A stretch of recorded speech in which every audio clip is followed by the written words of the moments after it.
ओम नमो भगवते वासुदेवाय। आप सभी का हमारे YouTube चैनल पर हार्दिक स्वागत है। आज द्वादशी के दिन आइए सुने तुलसी माता की पौराणिक कथाएं। साथ में जानेंगे एकादशी पारण का नियम, व्रत खोलने के बाद क्या खाएं और क्या नहीं खाएं। एकादशी का व्रत भगवान विष्णु के निमित्त रखा जाता है। हर मास में एकादशी आती है और माह के अनुसार एकादशी व्रत का महात्म्य भी बढ़ जाता है। एकादशी व्रत करने के लिए दशमी के दिन से व्रत के नियम लग जाते हैं, जो कि द्वादशी तक चलते हैं। दशमी से लेकर द्वादशी तक व्रत के नियमों का पालन यदि मनुष्य नहीं करते तो इससे उन्हें व्रत का पूरा लाभ नहीं मिलता। ऐसे में हर किसी को ये जानना चाहिए कि व्रत के अगले दिन पारण करते हुए कौन सी गलती ना करें। एकादशी पर नियम और संयम के साथ व्रत रखकर भगवान विष्णु की उपासना करने के बाद द्वादशी तिथि पर पारण में खास चीजों का ही सेवन करने का विधान है। भगवान विष्णु को तुलसी बेहद प्रिय है और उनकी पूजा में यदि तुलसी ना हो तो वह पूजा या भोग भगवान विष्णु ग्रहण नहीं करते। इसलिए भगवान विष्णु के किसी भी व्रत में तुलसी का प्रयोग अवश्य करें और एकादशी व्रत के पारण के लिए भी आप तुलसी पत्र को अपने मुख में डालकर पारण कर सकते हैं। आंवले के पेड़ पर भगवान विष्णु का वास होता है, इसलिए आंवले का भी विशेष महत्व होता है। एकादशी व्रत का पारण आंवला खाकर करने से अखंड सौभाग्य, आरोग्य और संतान सुख की प्राप्ति होती है। एकादशी व्रत के पारण पर चावल जरूर खाना चाहिए। एकादशी व्रत के दिन चावल खाना मना होता है, लेकिन द्वादशी के दिन चावल खाना उत्तम माना जाता है। मान्यता है कि इस दिन चावल खाने से प्राणी रेंगने वाले जीव की योनि में जन्म पाता है, लेकिन द्वादशी को चावल खाकर व्रत का पारण करने से इस योनि से मुक्ति भी मिल जाती है। सेम को कफ और पित्त नाशक माना गया है और व्रत पारण के लिहाज से भी ये उत्तम माना गया है। ऐसे में सेम धार्मिक और स्वास्थ्य के हिसाब से बेहतर पारण भोज्य माना गया है। व्रत पारण में जो भी भोजन पकाया जाता है उसमें घी का प्रयोग करना चाहिए। गाय के शुद्ध घी से ही व्रत के पारण का भोजन बनना चाहिए। घी को सबसे शुद्ध पदार्थ माना गया है और ये सेहत के लिए भी अच्छा होता है। पारण करते समय कुछ चीज़ों का प्रयोग भोजन में भूल कर भी नहीं करना चाहिए। मूली, बैगन, साग, मसूर दाल, लहसुन, प्याज आदि का पारण में प्रयोग निषेध है। बैगन पित्त दोष को बढ़ाता है और वहीं मसूर की दाल को अशुद्ध माना गया है। मूली की तासीर ठंडी होती है, इसलिए ये व्रत के ठीक बाद सेहत के लिए सही नहीं होता। लहसुन प्याज तामसिक भोजन होता है, इसलिए इसका प्रयोग भी वर्जित माना जाता है। अब आइए सुने द्वादशी पारण से जुड़ी पौराणिक कथाएं। इन कथाओं को श्रद्धा भक्ति के साथ पूरा अवश्य सुनिएगा। इन कथाओं को सुनने से भगवान श्री हरि विष्णु, माता लक्ष्मी की कृपा अवश्य प्राप्त होती है। तो आइए सुने विट्ठल भगवान के बहुत बड़े भगत संत नामदेव जी की कथा। श्री नामदेव जी महाराष्ट्र के एक सुप्रसिद्ध संत थे। उनका ध्यान सदा विट्ठल भगवान के दर्शन, भजन और कीर्तन में ही लगा रहता था। सांसारिक कार्यों में उनका जरा भी मन नहीं लगता था। वे एकादशी व्रत के प्रति पूर्ण निष्ठावान थे। वे उस दिन जल भी नहीं पीते थे। एकादशी की संपूर्ण रात्रि को हरि नाम संकीर्तन करते थे। एकादशी को वे न अन्न खाते और न किसी को खिलाते थे। एक दिन एकादशी की रात्रि को वे हरिनाम संकीर्तन कर रहे थे। उनके साथ अनेकों भक्त भी संकीर्तन कर रहे थे। अचानक एक छीड़कार हड्डियों का ढांचा मात्र एक वृद्ध ब्राह्मण उनके द्वार पर आया और बोला, मैं बहुत भूखा हूँ, मुझे भोजन कराओ, अन्यथा मैं भूख के मारे मर जाऊंगा। श्री नामदेव जी बोले, मैं एकादशी को ना तो अन्न खाता हूँ और ना किसी को अन्न खिलाता हूँ। अतः ब्राह्मण देवता, प्रातःकाल सूर्योदय का इंतजार करो, व्रत का पारण कर आपको भर पेट भोजन कराऊंगा। ब्राह्मण बोला, मुझे तो अभी ही भोजन चाहिए, मैं 120 वर्ष का बूढ़ा हूँ। एकादशी व्रत 8 वर्ष से लेकर 80 वर्ष तक के लोगों के लिए है। मैं भूख से मर जाऊंगा और तुमको ब्रह्म हत्या का पाप लगेगा। श्री नामदेव जी ने कहा, ब्राह्मण देवता, चाहे कुछ भी हो जाए, मैं आपको भोजन नहीं करा सकता, कृपया आप सुबह तक प्रतीक्षा करें। श्री नामदेव जी के ऐसे व्यवहार के प्रति अन्य ग्रामवासियों ने नामदेव जी को निष्ठुर कहा और ब्राह्मण को भोजन देना चाहा, परंतु ब्राह्मण ने भोजन लेने से इनकार कर दिया और कहा, यदि मैं भोजन ग्रहण करूंगा तो सिर्फ और सिर्फ नामदेव से ही करूंगा। श्री नामदेव जी ने जब ब्राह्मण को भोजन नहीं दिया तो कुछ ही समय में उसके प्राण पखेरु उड़ गए। वहां उपस्थित सभी लोग श्री नामदेव जी के प्रति अपशब्द कहने लगे और उन्हें हत्यारा कहकर संबोधित करने लगे।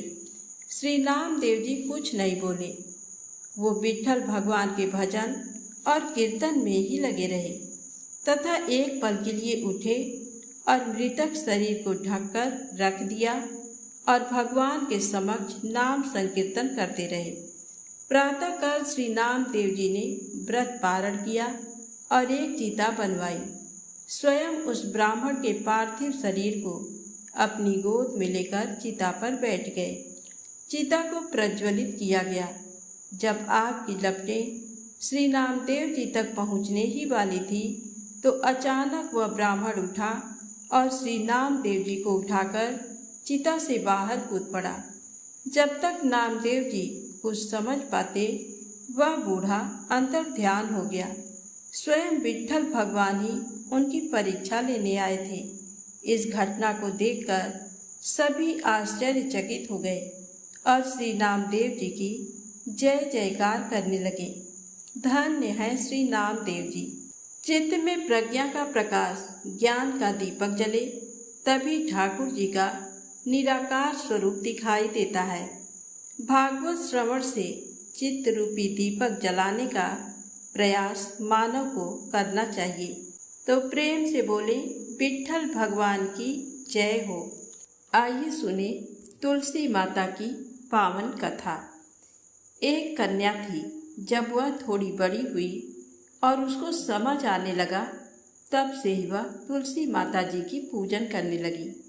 उसका प्रतिदिन का नियम था कि तुलसी माता जी का पूजन करने के बाद ही खाना खाती थी। जब वह कन्या शादी के लायक हुई, तब उसके माता पिता ने उसकी शादी करवा दी। कन्या को उसके माता पिता ने दहेज में भी एक तुलसी का गमला दिया। ससुराल में वह प्रतिदिन सवेरे उठते ही पूजा करती, फिर उसके बाद ही खाना खाने बैठती थी। उसकी 2 जेठानियाँ थीं। वो दोनों उसका मजाक उड़ाती थीं कि बड़ी नियम धर्म वाली बनती है। उन दोनों को उससे बहुत ईर्ष्या होती थी, इसलिए वो दोनों तुलसी जी का गमला छुपा देती हैं। वह कन्या बड़ी मुश्किल से गमला ढूंढ कर लाती है, अच्छे से पूजा करती और फिर खाना खाती। वह गमला ढूंढ कर ले आती है तो एक दिन उसकी जेठानियों ने क्या किया कि गमला ही दूर फेंक दिया। कन्या ने खूब ढूंढा पर उसे गमला नहीं मिला। वह बहुत ही परेशान हो गई। उस दिन उसने खाना भी नहीं खाया। उसका नियम जो था, उस कन्या की सच्ची भक्ति देखकर तुलसी माता उसे बहुत प्रसन्न हो गई और उसके कमरे में तुलसी माता का गमला प्रकट हो गया। अगले दिन सुबह जब वह उठी तो क्या देखती है कि उसके खाट के चारों कोनों पर तुलसी माता का गमला आ गया है। ये देखकर वह बहुत प्रसन्न हो गई कि अब मेरी तुलसी माता को कोई चुरा नहीं सकेगा। पूजन करने के लिए भी कहीं और जाना नहीं पड़ेगा और कोई मेरी तुलसी माता को फेंक भी नहीं सकेगा। वह तो जल्दी से उठकर स्नान करती है और तुलसी माता की पूजन कर लेती है। जब वह खाना खाने बैठी तो उसकी जेठानियाँ मजाक करने लगी कि लो, देवरानी का नियम धर्म पूरा हो गया। उससे पूछती हैं कि तुलसी जी की पूजा कर ली क्या? देवरानी धीरे से बोलती है, जी हाँ कर ली। जेठानियाँ बोलती हैं, कहाँ से कर ली पूजा? गमला तो फेंक दिया था। देवरानी कहती है कि देख लो, मेरे कमरे में खाट पर तुलसी जी लग रही हैं। जेठानियाँ बहुत शर्मिंदा हुई और बोली कि देवरानी, तेरी भक्ति सच्ची है, हमने तुझे बहुत परेशान किया, हमें माफ़ कर दे। देवरानी उन्हें माफ़ कर देती है। हे तुलसी माता, जैसी कृपा आपने देवरानी पर करी वैसी कृपा हम सब पर भी करना। तो प्रेम से बोले, तुलसी माता की जय हो। अब आइए सुने तुलसी माता की अगली पावन कथा। एक ब्राह्मण था।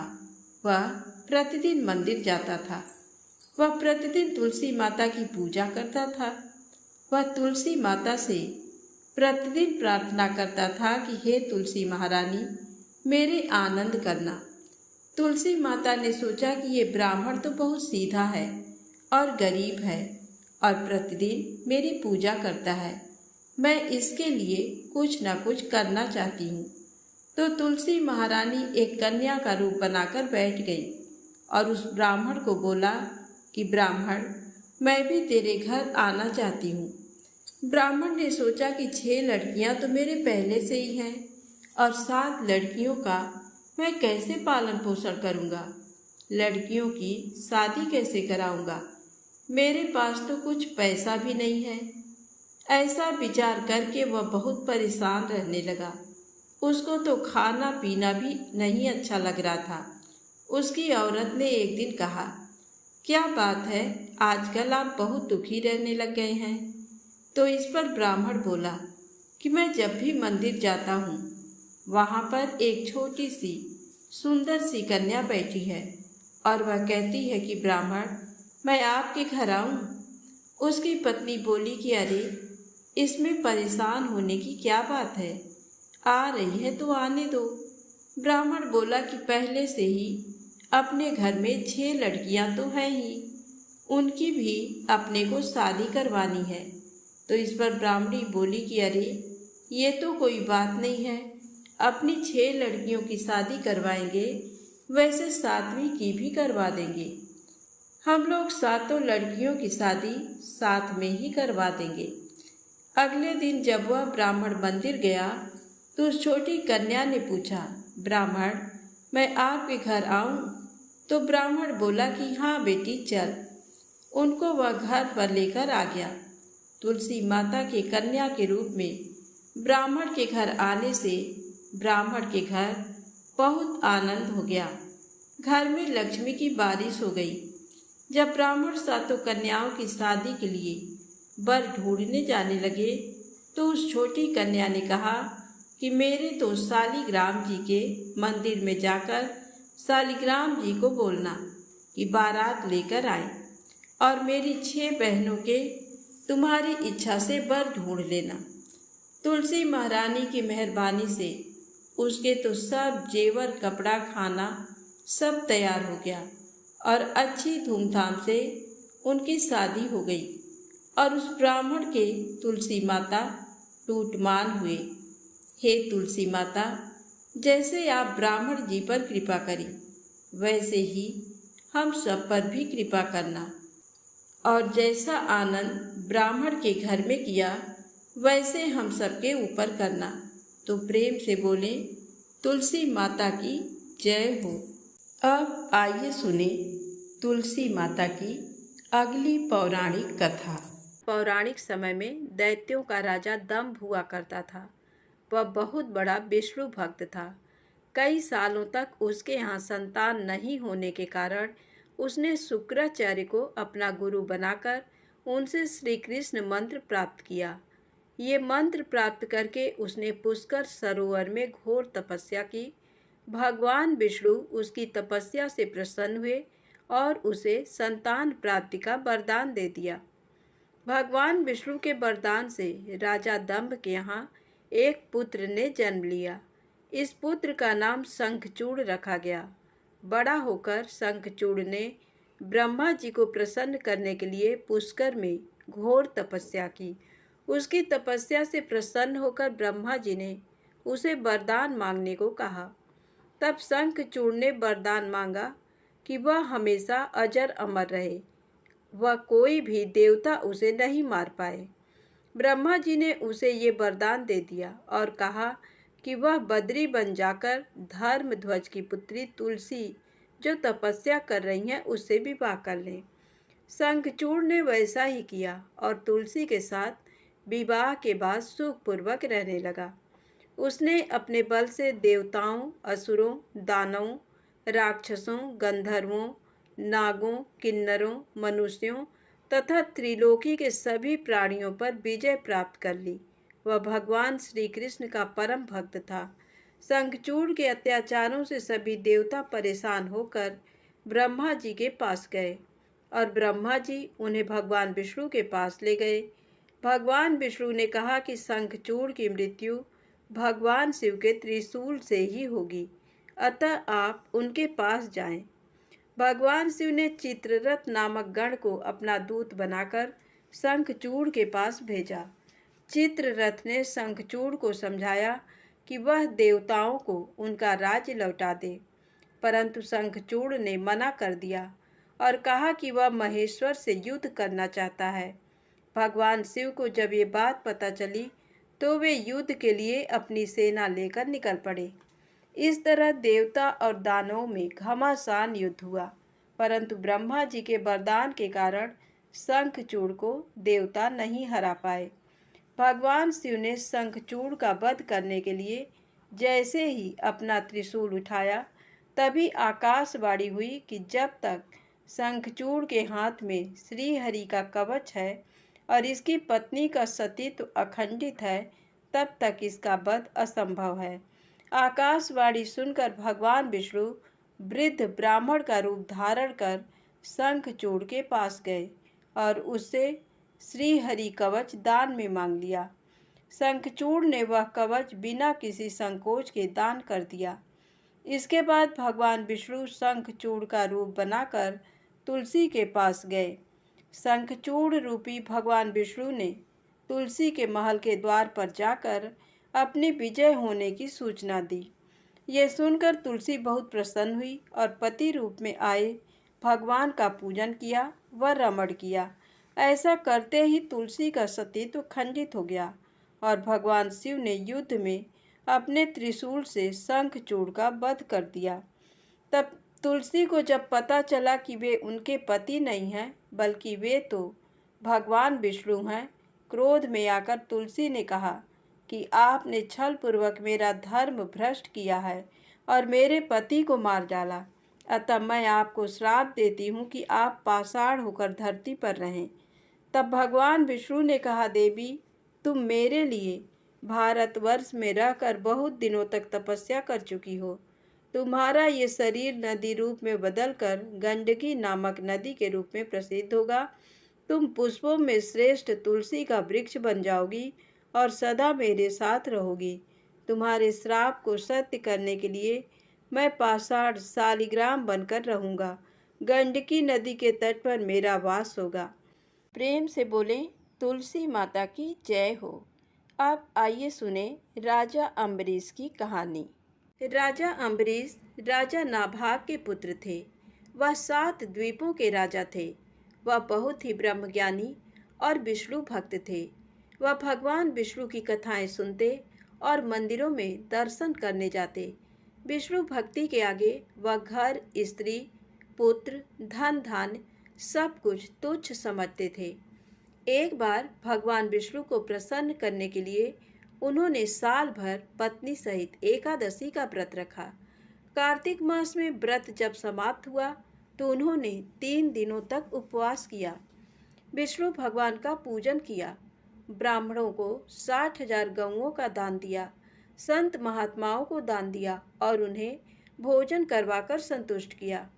राजा अम्बरीश जब ब्राह्मणों को भोजन करवाने के पश्चात पारण करने लगे तो उसी समय दुर्वासा ऋषि अतिथि के रूप में वहां आ गए। राजा अम्बरीश ने दुर्वासा ऋषि का पूजन और स्वागत किया और उन्हें भोजन के लिए विनती की। दुर्वासा ऋषि कहने लगे कि मैं पहले यमुना नदी में स्नान कर भोजन करूंगा। दुर्वासा ऋषि स्नान करने चले गए। उधर द्वादशी केवल कुछ मुहूर्त ही रह गई, जिस मुहूर्त में पारण करना आवश्यक था, नहीं तो राजा का व्रत निष्फल हो जाता।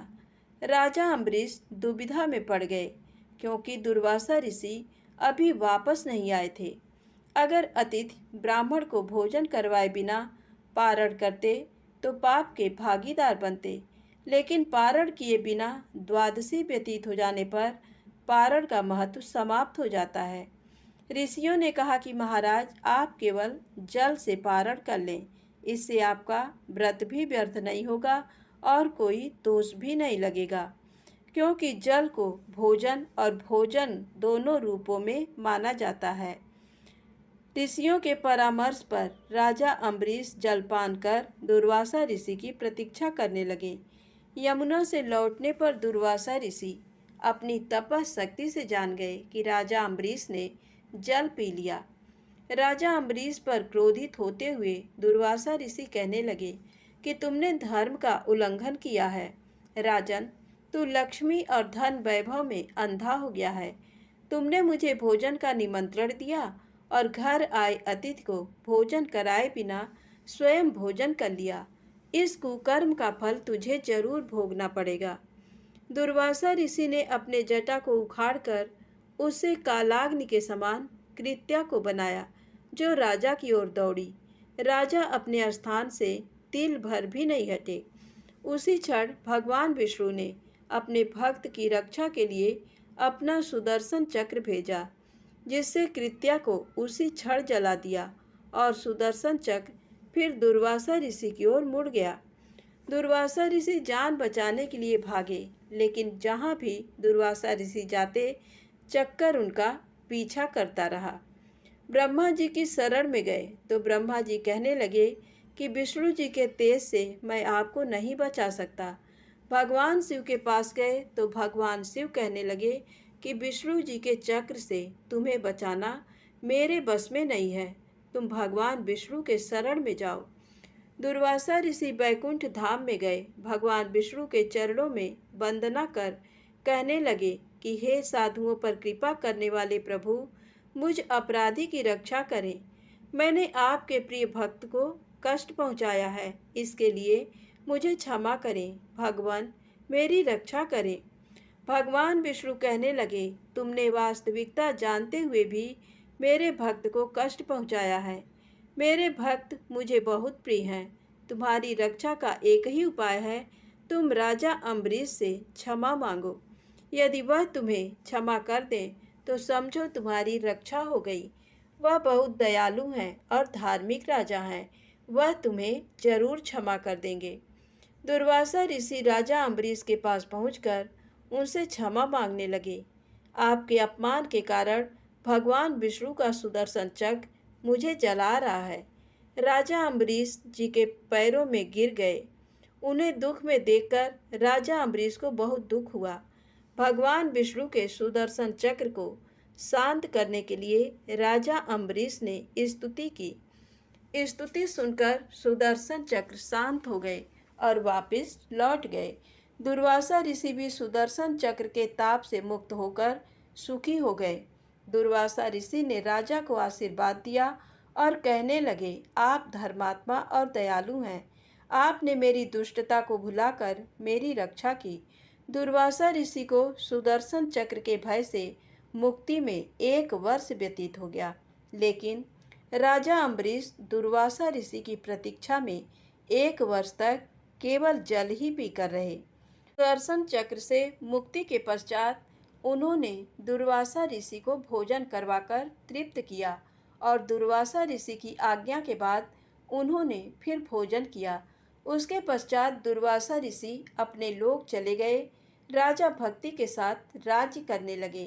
राजा अम्बरीश के इस प्रसंग को सुनने पढ़ने से भगवान विष्णु की कृपा प्राप्त होती है।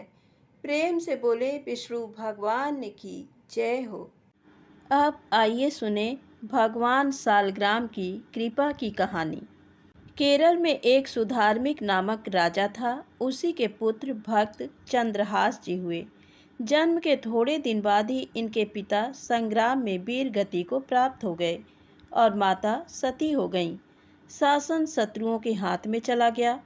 तब धाय माँ चंद्रहास को लेकर कुंतलपुर चली गईं और वहाँ के मंत्री धृष्ट बुद्धि के यहाँ रहने लगी तथा चंद्रहास को अपना बालक बताकर उसका पालन पोषण करने लगीं। चंद्रहास अभी 5 ही वर्ष के हुए थे कि धाय माँ का भी स्वर्गवास हो गया। अब वे अनाथ हो गए। चंद्रहास अपने समान अवस्था वाले बालकों के साथ भक्ति रसवर्धक खेल खेला करते थे। एक दिन कृपालु श्री नारद जी ने आकर दर्शन दिया और एक सालग्राम की छोटी सी मूर्ति समेत भगवान नाम का उपदेश दिया। चंद्रहास जी नित्य उसकी पूजा करके उसे मुख में रख लेते थे। एक दिन धृष्ट बुद्धि के यहाँ ब्राह्मण भोज हुआ। संयोगवश चंद्रहास जी वहीं खेल रहे थे जहाँ ब्राह्मणों में प्रधान विद्वान बैठे थे। उस समय धृष्ट बुद्धि ने वहाँ आकर पूछा कि मेरी कन्या का कैसा भाग्य है, इसे कैसा पति प्राप्त होगा। तब वे सब चंद्रहास की ओर संकेत करके बोल उठे कि यही तेरी कन्या का पति होना चाहिए। दासी पुत्र मेरी कन्या का पति होगा, ये जानकर वह लज्जा से घुल गया। धृष्ट बुद्धि बड़े सोच विचार में पड़ गया कि यदि ऐसा हुआ तो मेरी बड़ी अपकीर्ति होगी। इसलिए अब यही विचार ठीक है कि इस लड़के को मरवा डाला जाए। ऐसा निश्चय करके उसने बधिकों को बुलाकर कहा कि इसे मार डालो। धृष्ट बुद्धि की आज्ञा से बधिक लोग चंद्रहास को दूर निर्जन वन में ले गए और कहने लगे, हम तुम्हें मारेंगे, बताओ अब तुम्हारा रक्षक कौन है। चंद्रहास ने कहा कि मैं तुमसे केवल एक बात मांगता हूँ कि तुम लोग थोड़ी देर रुको, जब मैं कहूँ तब मुझ पर हथियार चलाना। बधिकों ने बात मान ली। चंद्रहास ने अपने मुंह से एक गोल सालग्राम की मूर्ति को निकालकर वन के पत्र पुष्पों से उसकी प्रेम पूर्वक सेवा की। मूर्ति को पुनः मुख में रखकर ध्यान में तल्लीन हो गए। प्रभु की छवि को हृदय में धारण कर नेत्रों के इशारे से बधिकों को मार डालने की आज्ञा दे दी। बधिक मूर्छित होकर गिर पड़े। थोड़ी देर बाद वे सावधान हुए। उनके हृदय में दया आ गई। चंद्रहास के बाएं पैर में 6 अंगुलियां थीं, जो एक दोष था। बधिकों ने 6ठी अंगुली धृष्ट बुद्धि को दिखाने के लिए काट ली, जो कि अच्छा ही हुआ। बधिकों ने जाकर कटी अंगुली धृष्ट बुद्धि को दिखाकर कहा कि हमने उसे मार डाला। उसने भी अंगुली पहचानकर उनकी बात को सत्य मान लिया। कुंतलपुर के राजा के राज्य में एक छोटा राज और था, जिसकी राजधानी चंदनावती नगरी थी। वहाँ का राजा कुलिंद कुंतलपुर के राजा को प्रतिवर्ष कर देता था। वह सब प्रकार के सुखों और संपत्तियों से संपन्न था, पर उसके कोई पुत्र नहीं था।